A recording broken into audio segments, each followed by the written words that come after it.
people who are close to you, they watch you throughout the course of your life, and they're the least likely to give you grace to shift and pivot. They're not trying to be mean. It's just that they got excited with you the first time you did something. And then when you shifted and pivoted, they got excited the next time.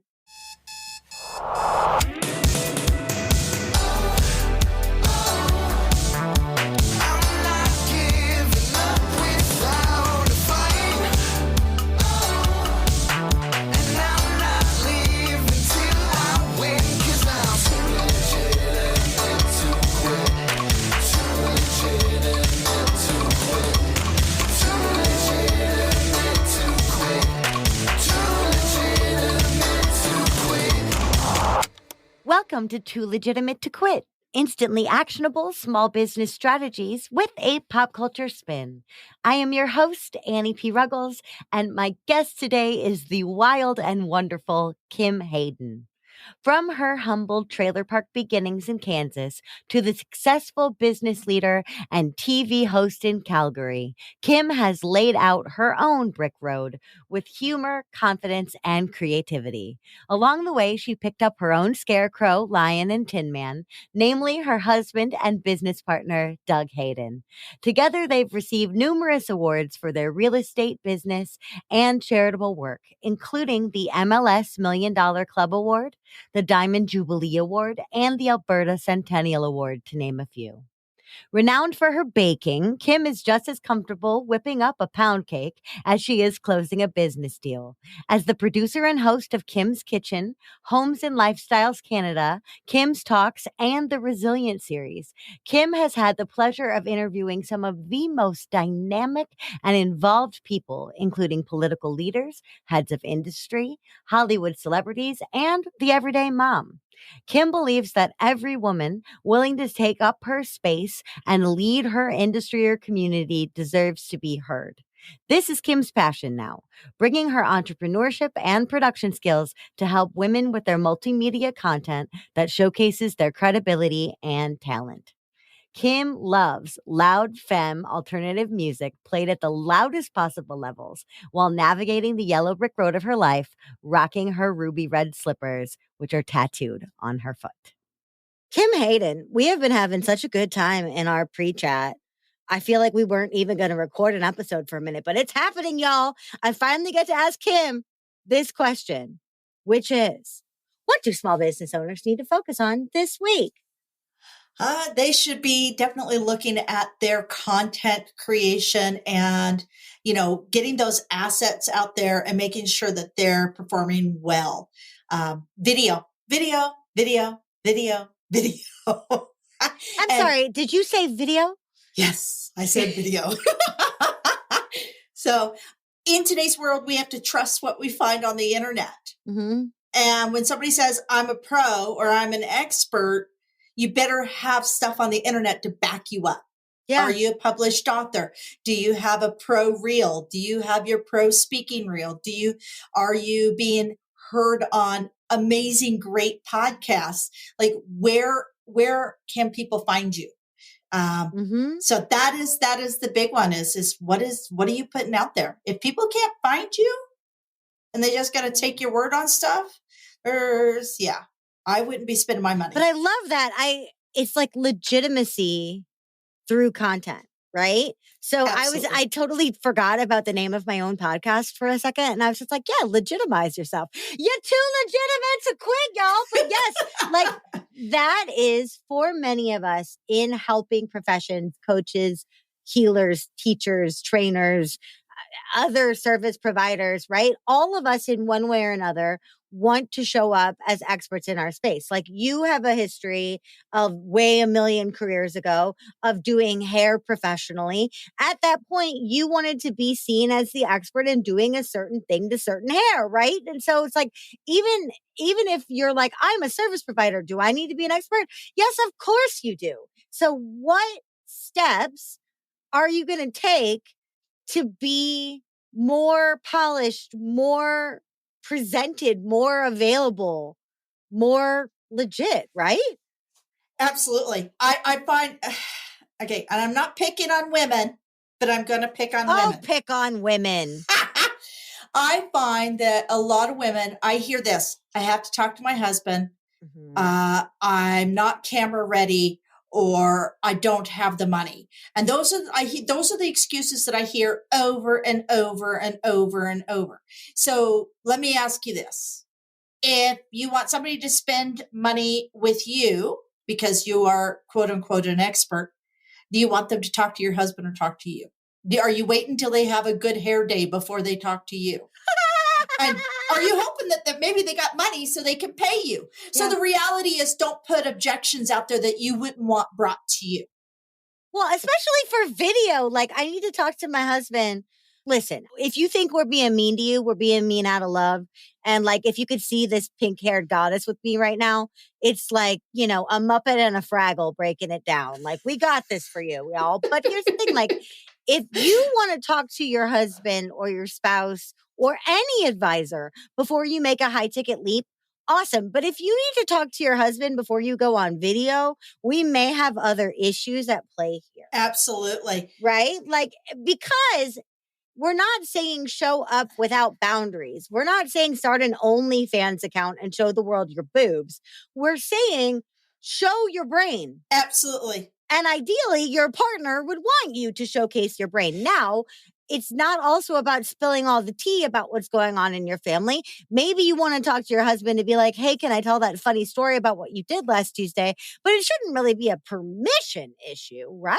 Absolutely. Well, and I think a lot of women, and I personally, I want to make this very clear. Ladies, I've been through a 2.5 year, actually a 5-year journey, actually 7 years now. So when I started doing television, because I did the lifestyle show here in Calgary on a broadcast channel. So this is like, they're coming in with the big cameras, and we got a crew of 8 filming this and such. And I'm like, ooh, I got to be careful. I got to do this. I got to do that. And at some point in time, ladies, the reality is that people want to know you so they can learn to like you, so they will trust you, so they will invest in you. Yes. And this is a very real thing. And in this world where we're all now kind of this digital nomad type of thing, we're not sitting in one place gathering our clients in a geo farm, right? We're out, the world is our farming opportunity for business. Right. You've got to have the right assets if you want to go forward. I talk to women all the time, go, I really want to become a speaker. And it's like, awesome. There's many different ways to become speakers. You can pay to be on stage. It's not hard. You can pay. Every stage platform out there has a pay to play opportunity. And everybody goes, well, I'm not going to pay. The reality is it's a good opportunity. If you're nobody, I'm virtually nobody. If I wanted to be on Mel Robbins' stage, I could find out which stage she's going to be on has that opportunity. Yes. When Tony Robbins came to Calgary, it was being ran by a gal who had pay to play spots. Would that not be a good, smart investment? Yes. We invest, So the reality is I find that a lot of women are waiting. A lot of women are waiting to be discovered. Oh, honey. Oh, my God. That ain't going to happen. You've got to go out. What is that? A closed mouth never gets fed. I heard that the other day from Lonnie Love. Oh, I totally stole that. Lonnie Love said that from The Real. I saw her speak the other day in Phoenix. A closed mouth never gets fed. So, honey, you have got to be out there. I just had a heart attack. Isn't that good? That is so good. I had such a good weekend in Phoenix. I got to chat with Savannah Chrisley, who is a Instagram influencer. She's also just got a real estate license, so we got to chat about that. Lovely, lovely young woman with the curse of being really hot. And then I got to listen to Garcelle. She's on The Real, also on Real Housewives. So she was absolutely fascinating to listen. But Lonnie Love crushed it. I have to tell you, if anybody gets a chance. Yeah. But it's so totally true. Like it's like the entrepreneurship version of quiet women rarely make history. It's like quiet, closed mouths don't get fed. Done. Absolutely. Right? Done. So What I do basically is I get people comfortable with cameras. We do everything remote. I have a producer that dials in. And my whole thing is let's get your 6 minutes so you have a really good speaker reel about you. Because when you're pitching these people to go on their stage, you need something immediately to send to them. We got to get you published. Yes. 3%, only 3% of North Americans are published authors, like truly published, not just like they co something. Like I know somebody who just did a book with a real estate coach, but it's not actually published, right? Mm-hmm. It's just like one of those, it's a marketing material, which is fabulous. Don't get me wrong. Good investment. But it's like, you know, that's a great jumping off point. Right? Correct. Like what I was thinking about before when you were talking about like the cost of doing business and pay to play and everything else is like one of the main objections I hear is not, I don't have the money, but like that's too expensive. And it's like, but there's always something that you can do to put yourself on the path. So like if I decided when I was little, I really wanted to open a pie shop, right? So let's say I was still rocking with the pie shop. Really? I wanted a cafe. Oh my God. New careers. I wanted a cafe. New careers. But like, here's the thing. If I had dedicated myself to that pie future, I wouldn't, as a brand new baker, have to go out and buy the most expensive triple oven on the market. But if my oven was broke as shit, I would probably need to invest to get it to a kitchen standard of being able to serve other people food, right? So similarly, if I want to stand on a stage and tell people I'm an expert, first I got to get on the stage. How do I get on that stage? Get my 6 minutes looking real good. Maybe I'm not going to be sitting on a Ferrari in Singapore for this shoot. Maybe I'll be right here in Chicago, but my 6 minutes will be done for now. Absolutely. And then when I have more means or a new message, I can polish my 6 minutes again and pay a little bit more next time. But I don't want people to feel like, oh, if I can't buy the Porsche now, then I'll walk. Progress over perfection. Yes, always. Here's an interesting stat. Nielsen studies. I love stats. Oh God, so do I. They say that you should be investing 7% of your proposed revenue into advancement of your career. So if, ladies, you want to make $110,000, that's $7,700 if somebody can't do the math. So you need to be investing that in something to move you forward. And that's of your proposed income, y'all, not your current income. Exactly. What you want to make. What you want to make. You need to invest like you're moving forward.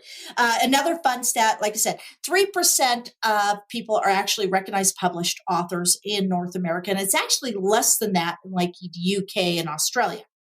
Amazon Author Central is the most underutilized networking platform you can imagine. What? So if you Amazon Author Central, you can plug your social media, your blogs, your picture, and your 6-minute interview can all be put in there. So when you know these event planners are looking for speakers and they want to validate that you are a recognized published author, all of your stuff is there also. And only 3% of people will have access to that. So why wouldn't you want to be part of that? I ask all the time, well, what has Jeff Bezos done for me lately? I haven't been looking on the right part of Amazon. Well, and what happens when you go to Amazon?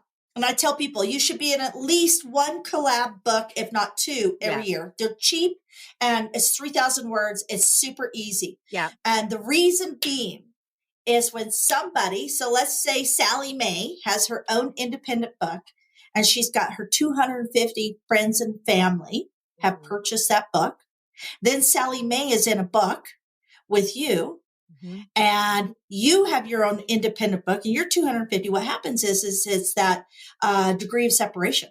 Yeah. So somebody goes, what does Amazon always do? Oh, by the way, others have also looked at this, this, and this. And the more times your name is recognized as a published author, the more actual, like people go, oh my God, I am a recognized published author of 3 books, right? 4 books. And all it is a networking thing. Yeah. You would spend $3,000 on Facebook ads. Yes. Or $5,000 on Facebook ads. Yes. This is another great way to do it. It's cost replacement. Exactly. Exactly.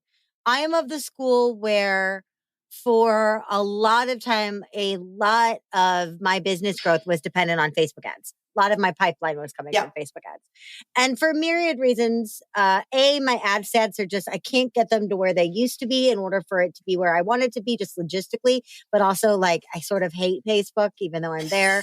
But at the end of the day, I'm like, Zuckerberg's got enough money. Bezos has enough money. But the pay to play stuff, where you're like, yeah, here's something I did the other day. I paid my friend who has a really incredible podcast to run an ad on her podcast about my podcast. The reason that's infinitely better for me is it's a warmer market. They're already listening to business podcasts. It puts the money in the pocket of someone that I love and trust. And it keeps me from having to feed the machine. Right. And so there are ways to do this that feel really good. But a lot of the time, the pay to play stuff is just pure cost replacement on your bullshit advertising that all of us feel like we have to do. And I'm not knocking all of advertising, but there is life outside of pay-per-click. Absolutely. Absolutely. Google. Let's talk Google. Google ads. The second top search engine globally. YouTube. Oh, God. And ladies are missing out. Ladies are missing out. The more you can crank through YouTube, so any live streams, anything along those lines, even if it's an audio podcast that you just put pretty images with, whatever. The more you crank through YouTube, the higher in Google searchability. So there's this company out of Phoenix that I found really interesting. And they have this whole term called a shadow funnel. Have you heard this term? Squeeze me? Yeah, shadow funnel. A shadow funnel. It sounds like an old radio drama, like it could be. In the dark of the night, the shadow funnel will find you. It does. Nothing you've done will ever disappear. It just gets scattered. So there's new AI out there that does nothing but troll for your name. And this web developer, which I have to say, pretty damn smart, they will actually go in, they've applied this AI, and they go in and scrape your name anywhere it's been applied, anywhere it's been mentioned in the ether world, and bring it back into a shadow funnel to funnel the audience into you. So anytime you're on somebody's podcast or you're mentioned in a newspaper, it's the craziest stuff. Like, this stuff is going on. So the reality is, computers didn't replace paper. It just made us kill more trees. So yes. So the reality is the more we have out there, the noisier the world is, the more you got to do. And, you look at Like 'em, Love 'em, or Leave 'em, Grant Cardone, he has like 200 pieces of social. His name is dropped like 200 times a week. I've said it a billion times on this podcast. Like, it's, he comes up. Dude comes up a lot. Dude comes, Like 'em, Love 'em, or Leave 'em. It doesn't matter where you're at. However, if you guys do want to watch something funny, Grant cries on day 45 in Undercover Billionaire. Just saying. God love him. It was he found out how hard it is for the average not hot people. He's like, this is really hard. Yeah, he had a rough moment. I'm going to have to pull that and put it in the show notes and be like, are you having a bad day? Would you like some schadenfreude at the expense of our beloved Grant Cardone? He cries right here. Here he goes. Oh, my God. But you know what? Good on him for crying, because you know who else has cried about their small business? Fucking everybody. Give me one small business owner who has not cried this week or last week or this month, and they're not taking a big enough risk. Absolutely. Absolutely. I mean, growing pains. Have we not heard that term? Yeah. I mean, I've got the stretch marks to match it. So the reality is, if you're not having growing pains, if you are not uncomfortable, you're not growing. You're not moving forward. I love the term, good is the enemy of great. Oh, yeah. Good is the enemy of great. Here's the truth of it. I could have sat in real estate locally here in Calgary, but it wasn't my goal. I'm going to share this on your podcast so everybody knows what my goal is. Okay. I come from a really crappy childhood. It came from a very high abused childhood, a childhood that when I was 14 years old, I was put into what we call the diversion board with the predator and the prey. And so I was blessed in the sense that I was given a great counselor. I was given lots of support. Laws have changed, so forth and so on. But my ultimate goal is to have the resilient programming. So resilient new media, resilient series, all of this to the point financially that we're at 28 million annually in within 5 years. That's my goal. Mm-hmm. And then my goal from there will be able to go and find investors to do my resilient township. Right? My resilient township is for abused girls who are on the streets between the ages of 14 and 24, who need to get their high school diploma, who need to get their college. They need to feel good and safe, and we put them in a safe space. And they need to change their circumstances, and they need help to change those circumstances. Exactly. And I wasn't going to be able to do that making $200,000 a year sitting in Calgary doing real estate. Mm-hmm. So I know. Most people look at me and they go, you are flipping nuts, Kim. You are such a dumbass. I basically have shut down a real estate career with no financial fallback. Because I know that if I don't do it now, at 53 years of age, if I don't do it now, I will not make my mark by 60, knowing that I have the resources. I'm leaving the legacy behind to help the girls that were in this program with me. Yeah, you're leaving the legacy behind to live the bucket list, right? Absolutely. That the legacy was not going to lead to you creating what is truly important to you, right? Correct. And so I think that that's such a gorgeous example of good being the enemy of great, because I just know from knowing you for an hour, you're probably a phenomenal real estate agent, right? Like insane. I love serving the people behind the doors. I have been so blessed. But think of it this way, like the township is providing home on such a more fundamental level for people where homes have not been available, accessible, right? So you still have that idea of pairing people in homes. It just so happens that now, instead of selling the home, you're creating the home. And in order to do that, you have to change your paradigm. Absolutely. I have to grow something bigger and beyond what we're doing, and it within the legacy of resiliency, so that I can create the space. So good is the enemy of great. I could stick in good, and I could stick with my space, and I could do that. But it's not going to get me where I know when I was 21. Well, let's talk real and raw about mental health, right? Yes, so we're coming through this. I tried suicide at 17. I tried suicide at 15. I tried suicide at 20. Obviously, I didn't try very hard, but, it's still there. These are still calls for help. And I remember at 27, my life had really turned, I was very blessed. I have my partner, my husband, and I remember waking up at 27 after being married for a couple of years with him, and for the first time feeling very well rested. I had never slept well at night.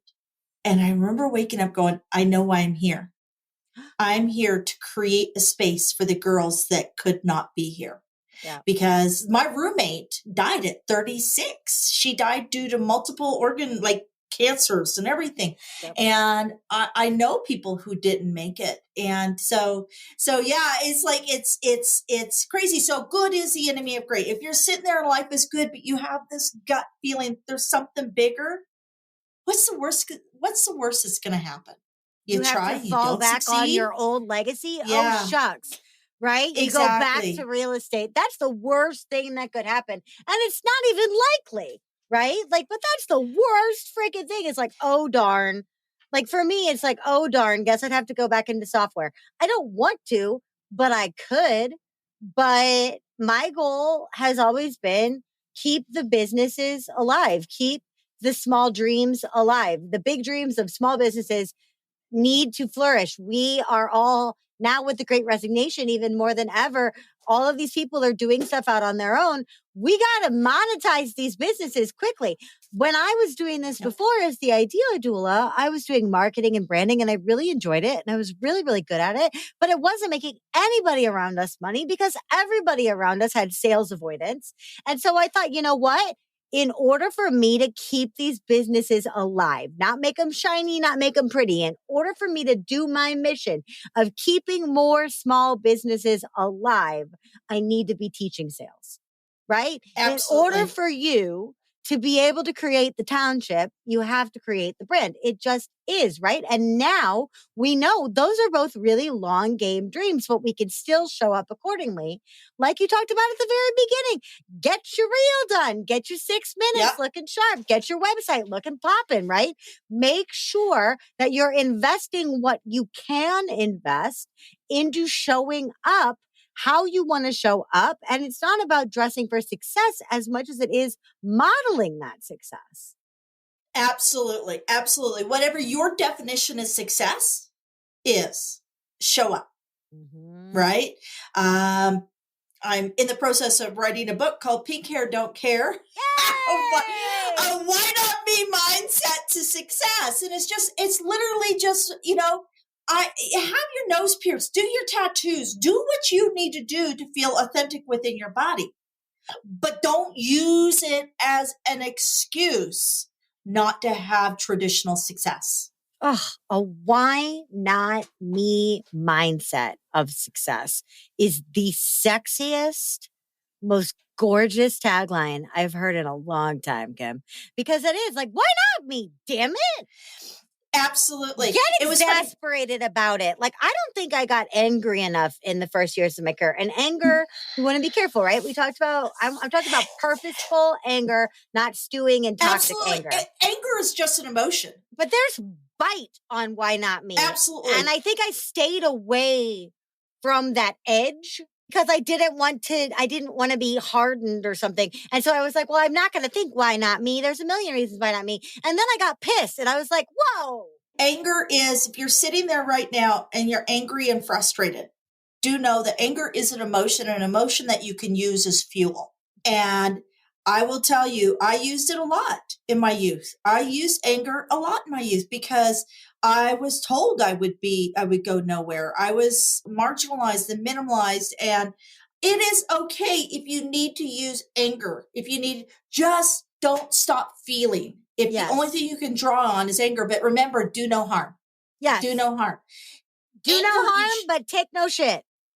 Exactly. Just remember, you don't have to be cruel when you're angry.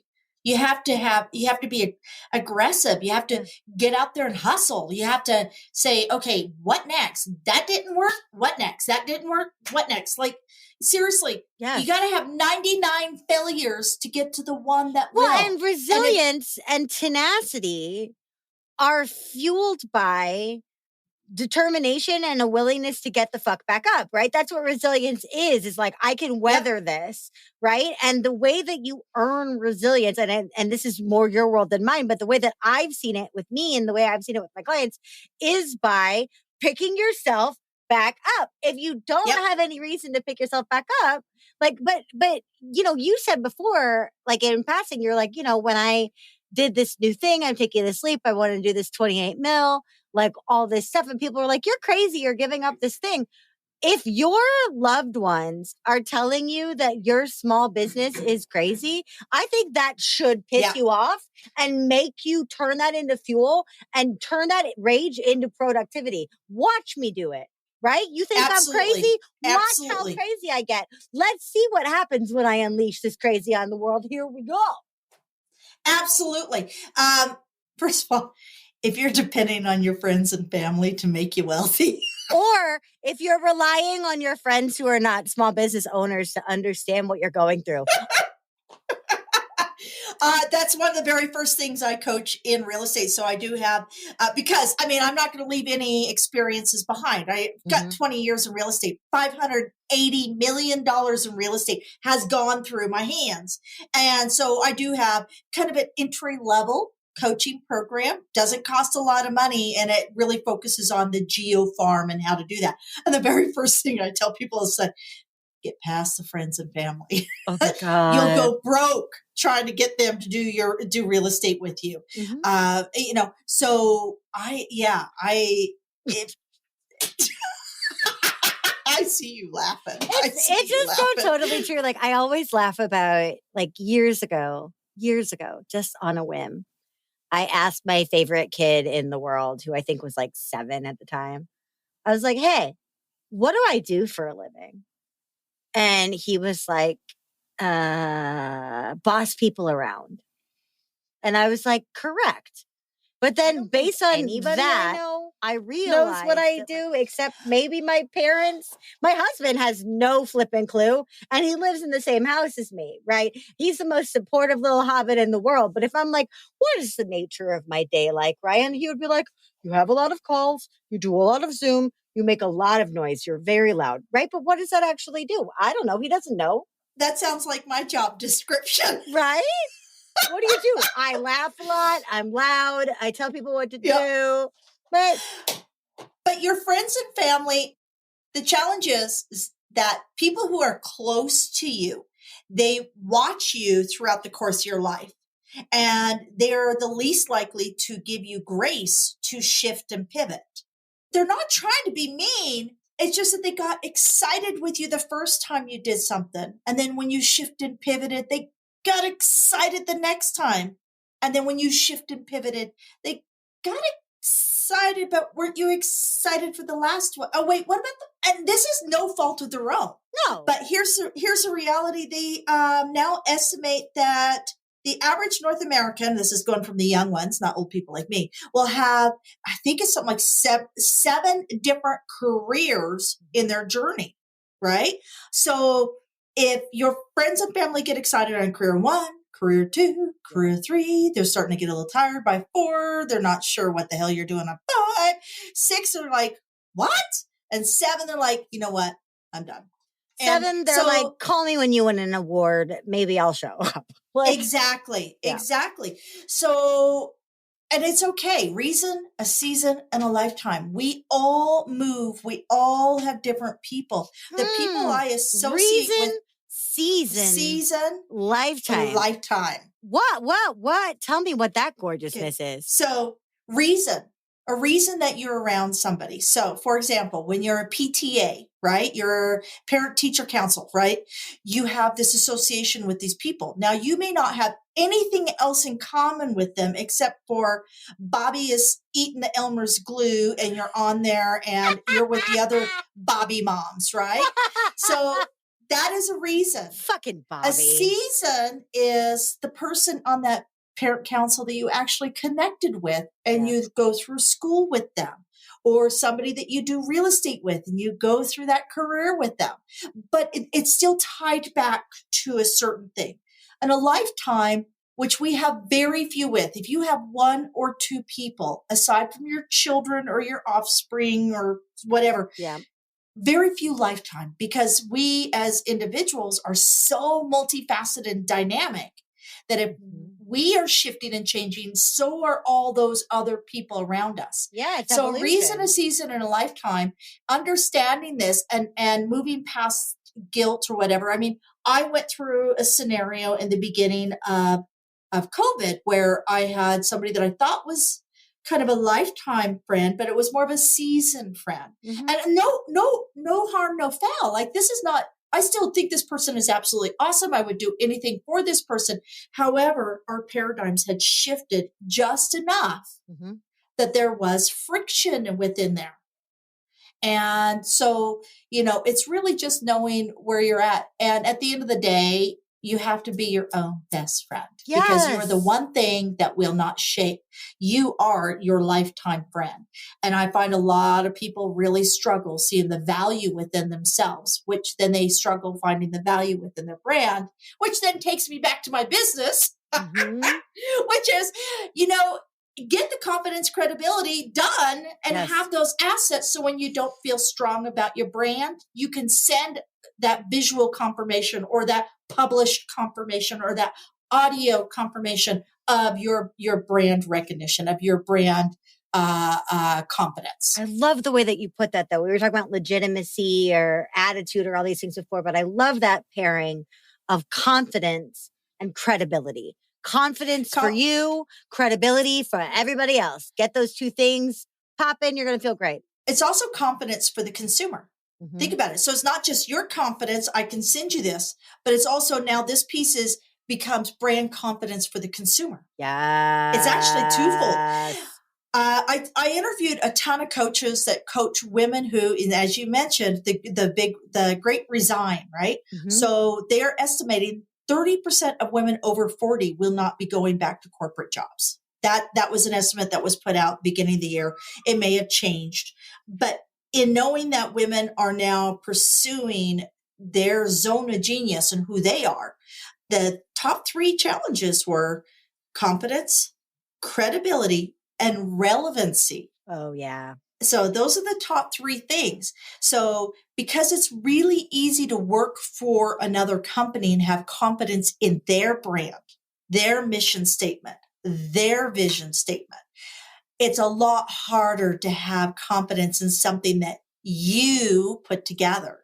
So yeah, it's really incredible how many of us hide behind brand labels for our confidence, and we don't actually turn ourselves into our own Versace or our own Gucci, you know? My name's Kim Hayden.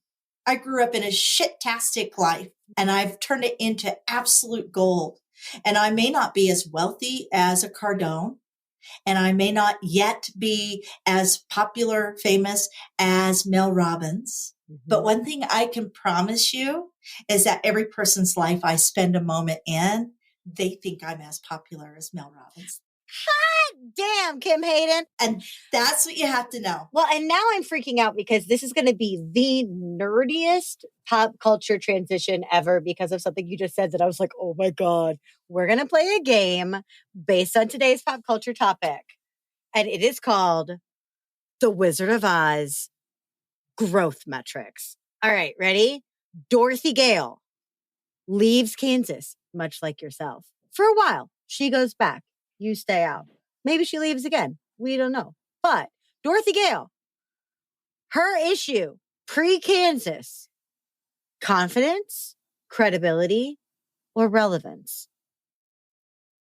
I think confidence, relevance. I would say relevance. Absolutely. Was she meant to be there? Who around her was hearing her, you know, and I would say relevance or confidence because she didn't have confidence within having the answers herself. Yeah. Tin Man, confidence, credibility, relevance. What do you think?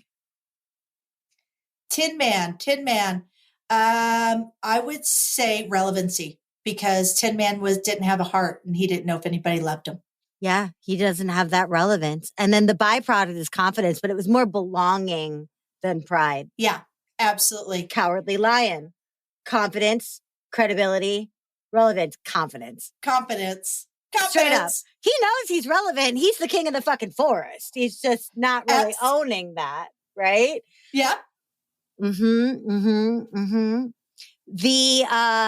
The alphabet equivalent known as the Wicked Witch of the West. Is she lacking the most and therefore victimizing? Is she lacking the most? Confidence, credibility, or relevance? Well, I would say confidence because I think the Wicked Witch is actually your inner voice. Yeah. I think that is the piece that destroys us inside, the piece that tears us down and doesn't allow us to see our own personal label. And then the Wizard of Oz is like, validate your damn self. Like, absolutely. You have it the whole time. Absolutely. Like, it's like they all go. And it's like, it's kind of this parable of permission, right? We talked at the very beginning of the episode about like, if I don't want to do video because like it's cost too much money, or I need to talk to my husband, or I don't want to put myself out there, or my lipstick's not done, my hair's not done. You're waiting for validation, much like you're waiting for the Wizard of Oz to bestow a gift upon you, when the Wizard of Oz is just going to be like, I'm a tiny old man behind a curtain, validate your damn self.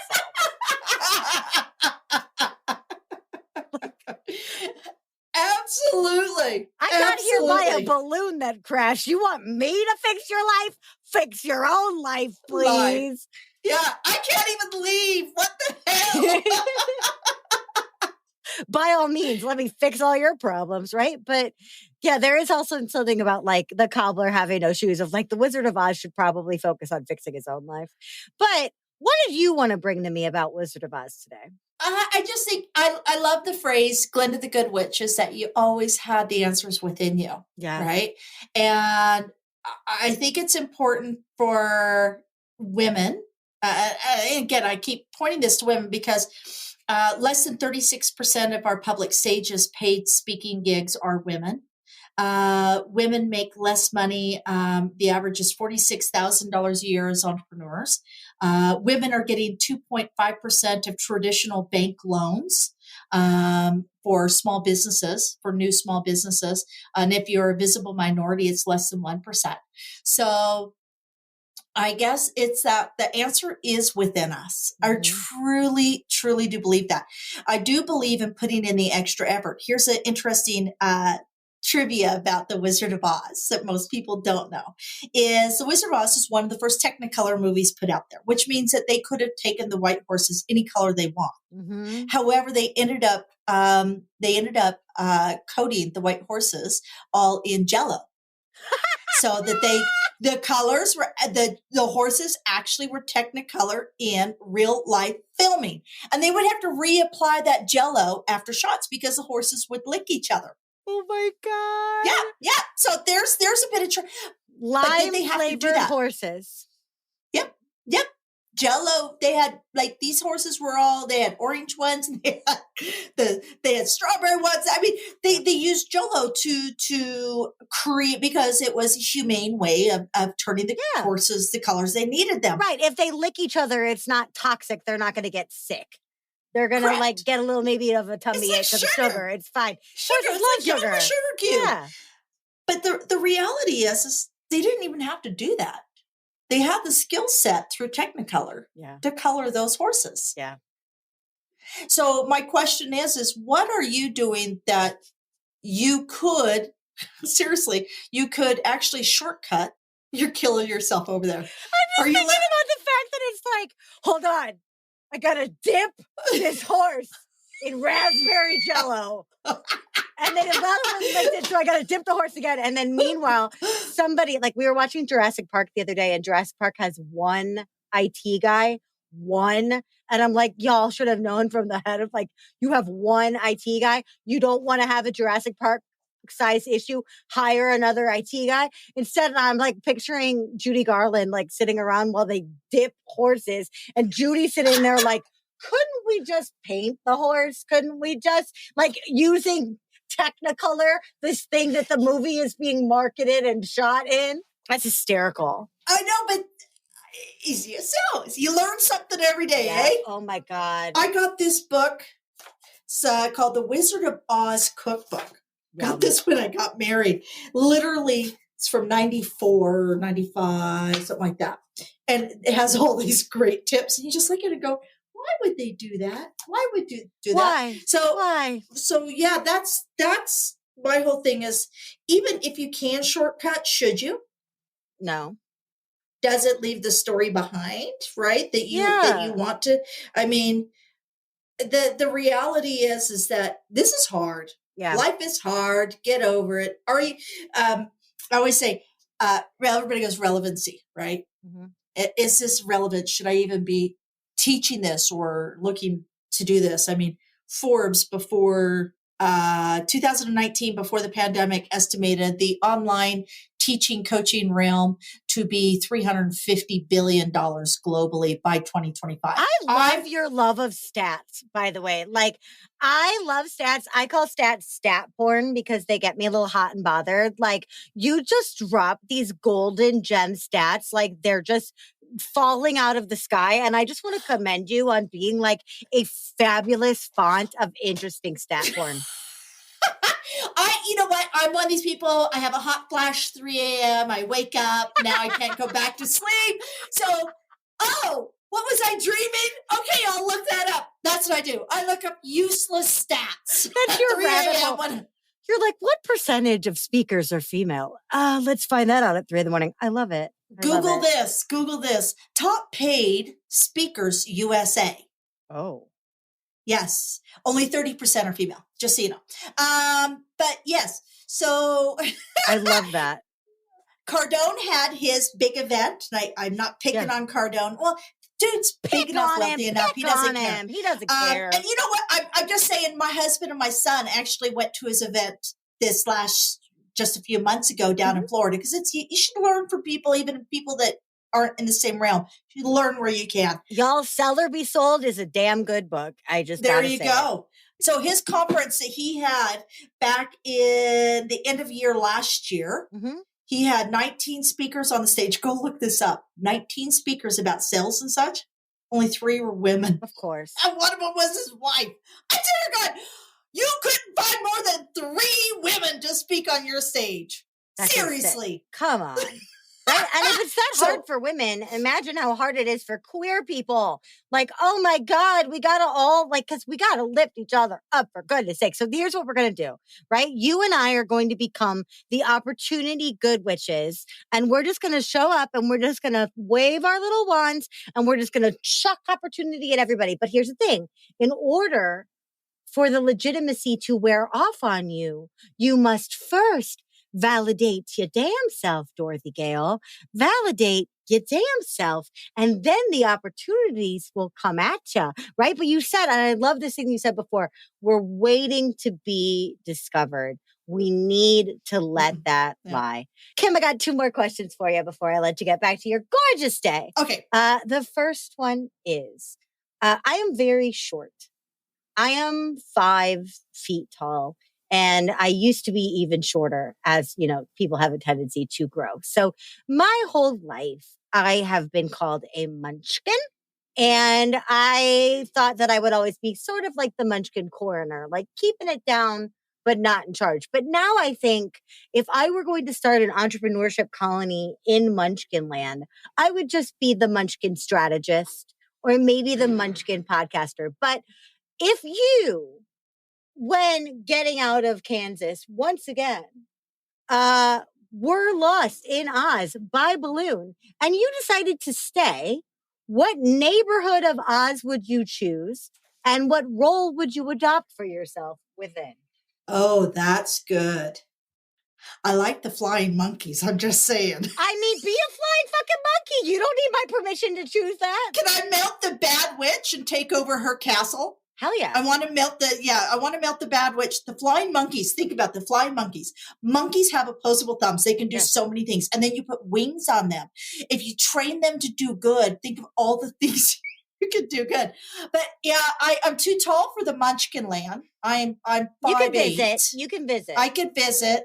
And I really do like the glitz of the court. But I would be I'd take over the flying monkeys. I think that that's fantastic. And then it's also a way for us to keep in touch. We can correspond through flying monkey. I think it's amazing. Now, for people that don't have the luxury of flying monkey correspondence and who want to discover you, or if they want your allyship in getting their stuff legitimized and looking fabulous, Kim, what's the best way for them to come into your world? I'm easy to find. You can either go resilientnewmedia.com or resilientseries.com. You can visit me on Instagram at Resilient Series. Facebook is Kim Hayden or Resilient Women. LinkedIn is Kim Hayden.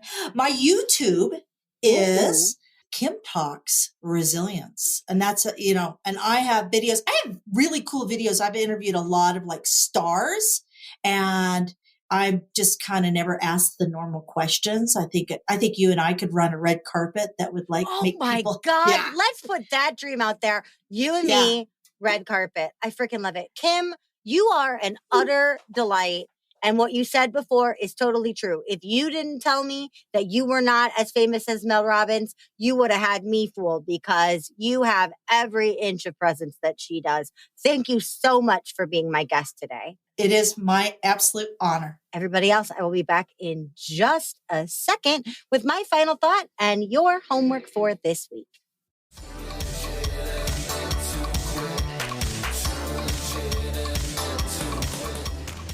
Well, hey there. I adored the Cowardly Lion as a kid. Big shock, I know.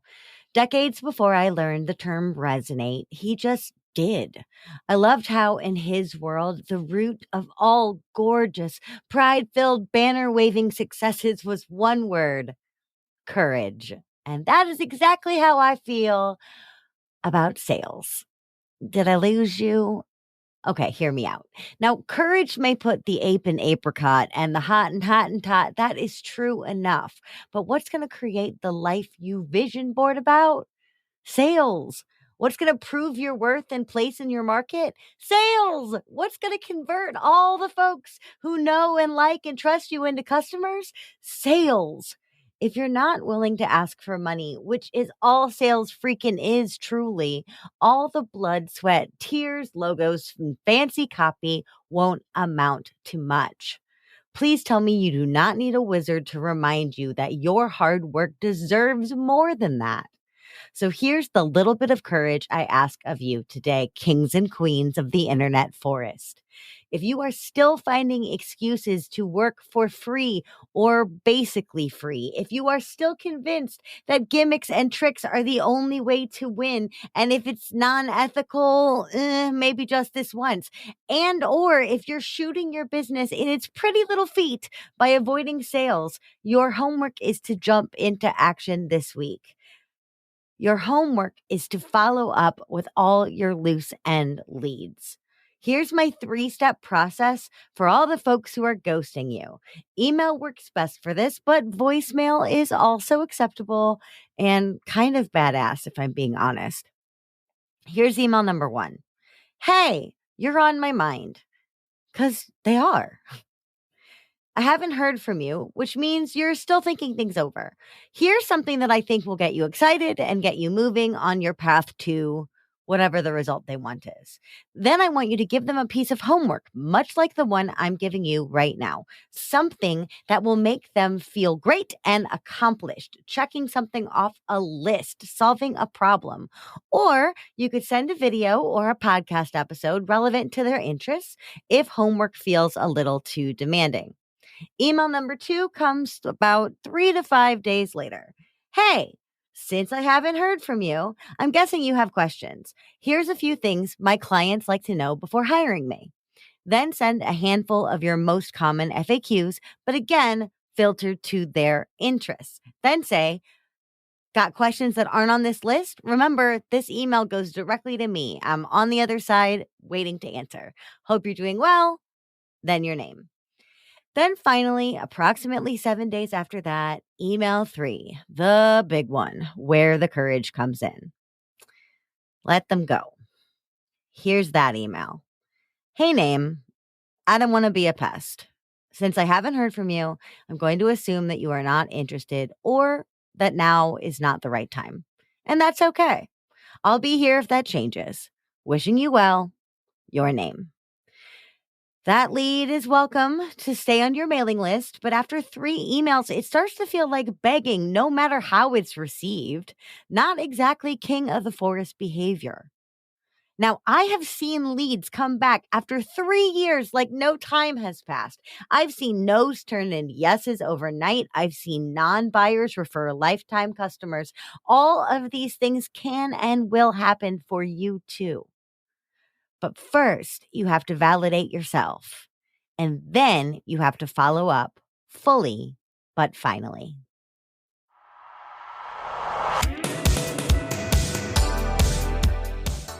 Hey, thanks for listening.